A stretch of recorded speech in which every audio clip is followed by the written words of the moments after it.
The Paju chainsaw murder case. You have this petite Asian pretty girl. Her face is blurred out because the police didn't want the public to know who she was. Imagine it like this. A pretty face Asian, skinny petite, looked like she wouldn't hurt a fly. All along, she's killing multiple people. The weapon of choice? Chainsaw!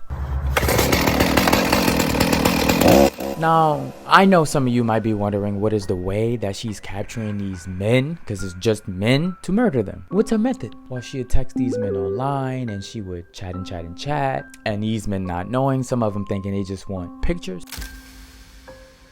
Some of them just wanting the meow.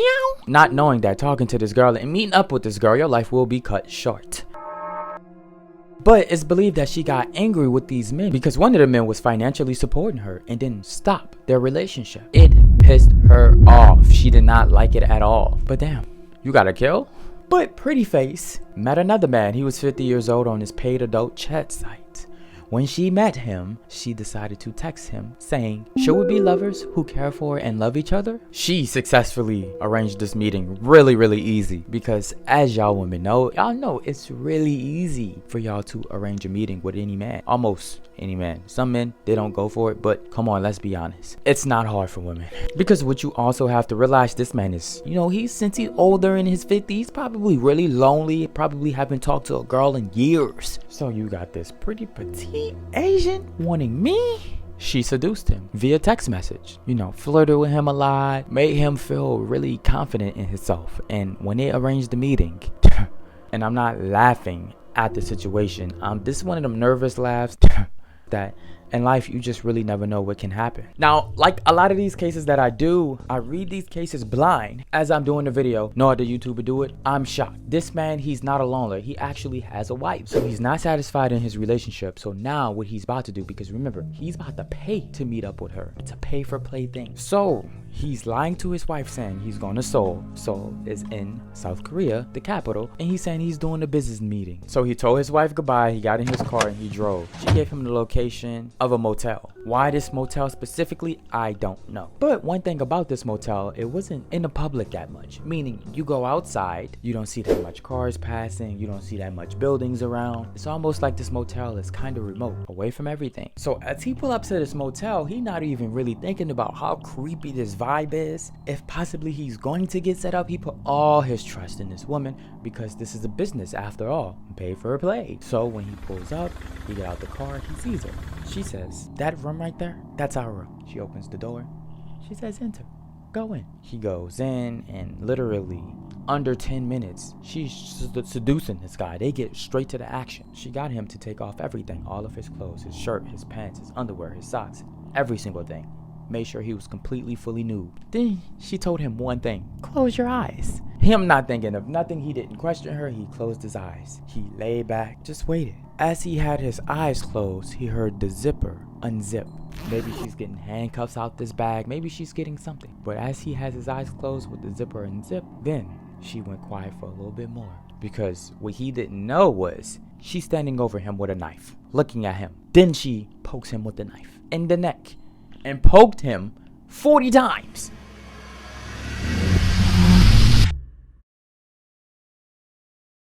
You can only imagine how the wife is going to feel when she get this news. All of the women watching this, really think about how you would feel. Your husband went to go cheat. Mind you, you love this guy so much. He goes cheat, and when you find out that he died, you realize he was murdered by cheating on you. I'm not gonna lie, this would completely me up. Because I don't know if I would be mad or sad. I literally don't know. That gotta be at least top 3 most worst feelings to ever feel. Ever. Because you can't even vent out your emotions at him for cheating. You don't even know why he cheated. Then you love him so much and he died. So it's like you could never see this person again. Y'all shared so much. It's like, ugh. Thinking about that just gave me a headache. Now, what made this case a little bit strange in her situation with the murder strange was that, first, she had a knife with black tape around it. Usually people put black tape around knives to have a better grip so the knife won't slip. Another thing, like my last case with the guy, the Japanese guy who would make these girls come to his house, he would first sedate them, make them unconscious with some type of substance. She didn't do anything. She didn't get the guy to drink any alcohol, nothing. She just immediately did it straight up. So people thought that she had some type of criminal history before she even done this. Now, I don't really want to get too gruesome here, but she separates him completely. Also understand, on CCTV footage, this girl, like, y'all really have to understand, a pretty face like this, you really don't suspect to do something like this. So trust me, seeing her on CCTV footage dressed like this with her heels, the black dress, you know, all good looking, and then turns out that she's crazy in the head, women like this can get almost any man unalived. One of the store owners was working. He seen this girl wearing this black dress, mini black skirt with some heels on. It's this tool store. She asked to purchase a chainsaw while she's looking that good. The man is confused. He's like, this is what you want? She said yes. She purchased it and she just walked off. But she did say it was for my father. You know, I'm just buying this for my father, so I'm doing him a favor. She also stole the victim's credit card and started buying lots of jewelry, just treating herself. And she's caught on CCTV footage again, days later, wearing a different black cute dress with some black high heels, purchasing more jewelry, but she wanted to cash completely out. She wanted to splurge on jewelry this day. She went back to the motel. Mind you, we like on day 3 now. She went back to the motel and she has the chainsaw now. Yes, he's been in there for a couple of days, and she decided to get the chainsaw, just split the victim, put him in separate bags. She was also caught in another store buying cleaning supplies because she has to clean up the whole scene in the motel, and she was spraying cleaning supplies. It was some type of spray that she was spraying, and I don't really know the brand of this spray because it's in South Korea, but it's to get rid of all the stains, all the red stains. Now let's fast forward a little bit of time. Something made the police investigate the motel. When they did, they used luminol and they seen all the red DNA from the victim. But before the police decided to even investigate the motel, she is caught on CCTV footage with a black bag, this time with a more loose dress and black heels. So this process of her cleaning, of her cutting, of her chainsawing, it took some days for her to finish this whole entire process. So when she had the black bag, she put it in her car and she drove off, and she was never seen at this motel on CCTV footage again. But that same black bag that she had is a travel bag. They noticed this bag on side the road, like next to some trees, but it smells so horrible, like really bad. And so citizens, random pedestrians, check this bag out to see what's in it. This is what caused the investigation, because when they seen what's in the bag, they immediately got the police involved, and they like, oh my goodness, we potentially have a serial killer on the loose. Now, when the victim was investigated, her DNA was all over it. Her nails and her hair. She was a little bit sloppy, which is a real good thing. It's a real good thing that she was sloppy. Also, because they have her DNA, they also wanted 100% evidence of catching her. So they checked CCTV footage just to track her every move, just to see how this all played out. CCTV footage played a big part in them solving it as well, not just her DNA. And I'm gonna say this for the 100th time. Cameras is gonna solve most murders, meaning that most crimes you do will be seen by a camera. There's cameras everywhere. So before you think about anything, literally tell yourself before you sit in the cell for the rest of your life, is it that serious? Because sometimes I do think about, like, one of you may do something that you will regret. I talk about true crime a lot. There's a chance that one of you probably is. So if I'm talking to you and you know that you're a little bit cuckoo, actually think about, is it worth it? Because people really don't know the feeling of jail like that. People really don't understand that you have one life on earth, spinning it in a box. Anyways, here's the picture of the evidence they collected. As you can see, you see a trash bag, and you see what looked like a shirt, a gray and black shirt. Then you see the chainsaw, then you see the duffel bag. Now, in the back right corner, I don't know if this is like a box, a toolbox of some sort, but it's some type of box that she purchased. Long story short, and she used all of this to clean up everything. Not only to clean up everything, but this was all purchased with his card. When she finally got arrested, she says, you know, I mean, she confessed right away. She didn't waste no time. She didn't say I didn't do it. She didn't make up any excuses. She said, yes, I did it. But the reason why I did it was he tried to essay me. That's false. That can't be true, love. The reason why it can't be true is because look how you went about murdering him. You did too much. Too damn much. If it was just self-defense, it would have been a couple pokes and you would have been out of there. And you would have called 911 immediately. But you decided to do the unthinkable. And the real reason why I believe you did the unthinkable was because you wanted his funds, his card. Because remember, in the beginning of the story, I did tell y'all that she was mad that this guy was, you know, basically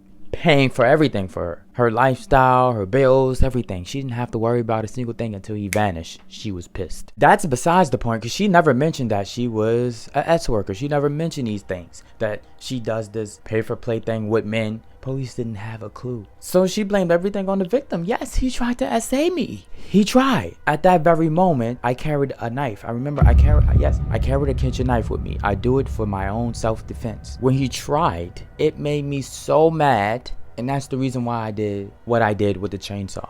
I'm tired of men trying to SA women. I'm tired of it. So yes, I was mad. Yes, I should have never went and did what I did the way that I did it. But what do you expect from a pretty girl like me? The one thing that the investigators knew while they was asking her questions is when she started talking about doing things with the chainsaw to the victim's body, she would smile a little bit. She couldn't hold it. For an example, as she's talking about how she done it, she's saying, yeah, so as I got the chainsaw and as I went down, when I was going down, I just noticed how everything just was easy. Everything just fell apart. Everything just fell apart real easy. She slipped up. She was smiling while telling this story. Like, she literally got enjoyment out of that. Now, it's really believed, though, that yes, that man that she was dealing with before she murdered, who was basically giving her this lifestyle, paying for everything, she was with him for 4 years. And since it ended really, really bad, it triggered something in her brain. Because she was forced. I don't really want to say forced because I know some of you just get a normal job. Stop with the pay-for-play business. Well, it's a big business in certain countries. And I don't know if it's a big business in South Korea, but I know that in order for her to really make money and live, she resorted to that right away. Not only was it faster, it was easier, she was able to quickly get back on her feet, but she didn't really want, deep down, she didn't really want that at all. So I guess because she was mad at the man she was with for 4 years, she wanted to take her anger out on some man. Also understand, investigators don't know to this day why she really murdered. They know money had to play a part into it, but they really didn't understand why she murdered like that, in that fashion. It was almost like she had a passion for it. Because even when you so mad,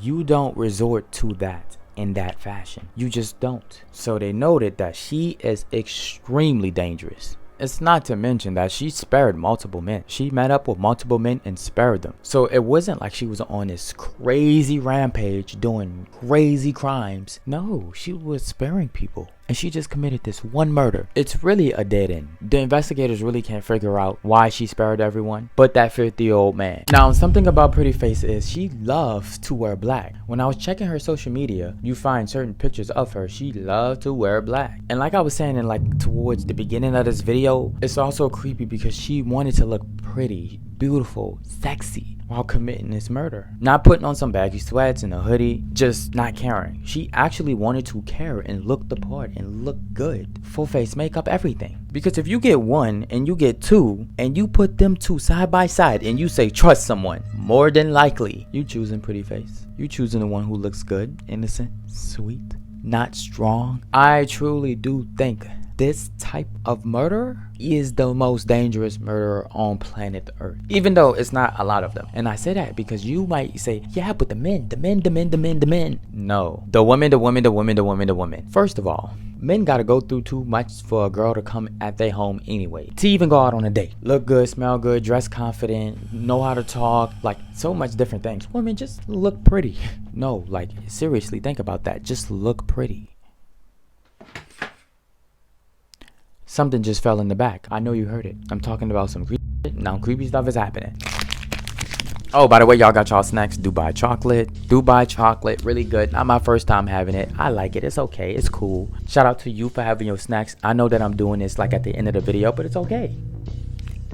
I truly want to know in the comment section if y'all agree with me. Do you think a beautiful woman is much more scarier of a serial killer or a man who may look good or who may seem confident, who may look sweet or innocent? It's so obvious that it's the woman because she can easily meet up with so much men if she wants to. It's so easy as 1, 2, 3. Please come over. But yes, Pretty Face is serving 30 years in prison. She'll be out when she's 65. This case did happen in 2014. She still have a lot more time left. And I do want to visit South Korea. I love the food. I think it's one of the best Asian food dishes that I've ever had, which was a lot of South Korean food. I don't even want to name them that I tried. I love South Korean food. And look, y'all, as I'm in bed putting this together, the older lady that emailed me. What ended up happening with her is that AI, some creepy man behind the phone, called. The woman answers the phone, which is the woman that emailed me. She hears her son on the phone. Experts warn artificial intelligence is adding a new level to an already frightening scam.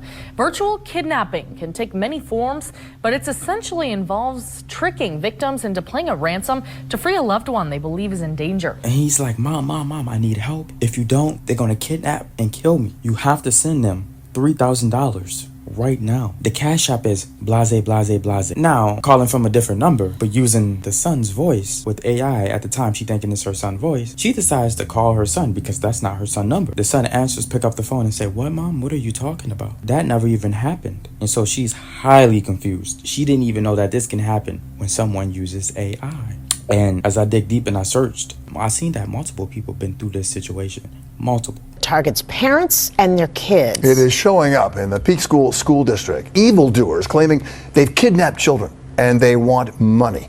They have used AI to fake their kid's voice. The hallmark of any scam is to pressure the target to act quickly, which is why experts say it's so important to take a second and ask yourself, could this be a scam? That's the key, to be able to kind of take that pause and get that verification. So yes, y'all, I had to tell y'all why I wanted to really break this story down and tell y'all it. It was because of one of you. Information like this, key important information like this, is what I like to bring. Yes, it's going to be murder cases involved. Yes, it's going to be kidnapping, stalking, all types of crazy weird stuff that goes on in this earth. But given awareness is where my heart is at the most. So ladies, when you're getting into an Uber, it's very important to find the child lock and make sure that the lock is actually unlocked and not on the lock, because this is one of the fastest ways to get traffic. Now that y'all here, sit.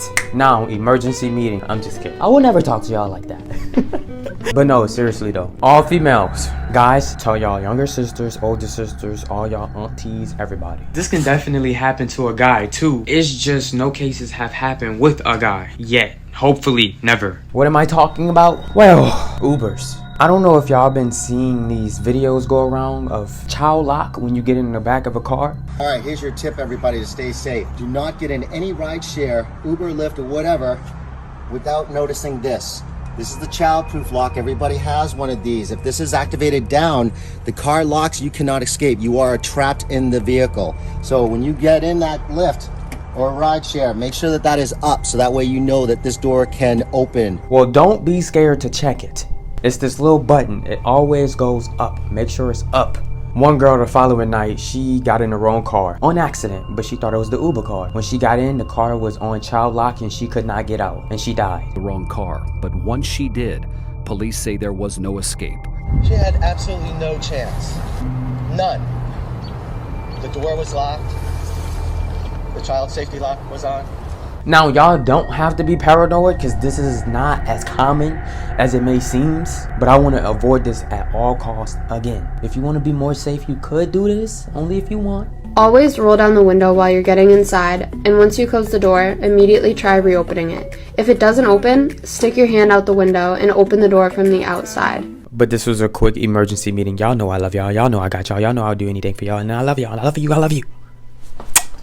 I'm doing too much, yeah. And look, y'all, I love y'all. Stay safe. Truly stay safe. I care about you. I really do. I really do. I get all types of DMs, and I like to text y'all back. I like to text y'all back in emails as well. It's a, it's a big family in a way. Road to 300K subscribers. So thank y'all. Until next time, bye. If you really wanna fuck with me, bro, maybe you should come try and see.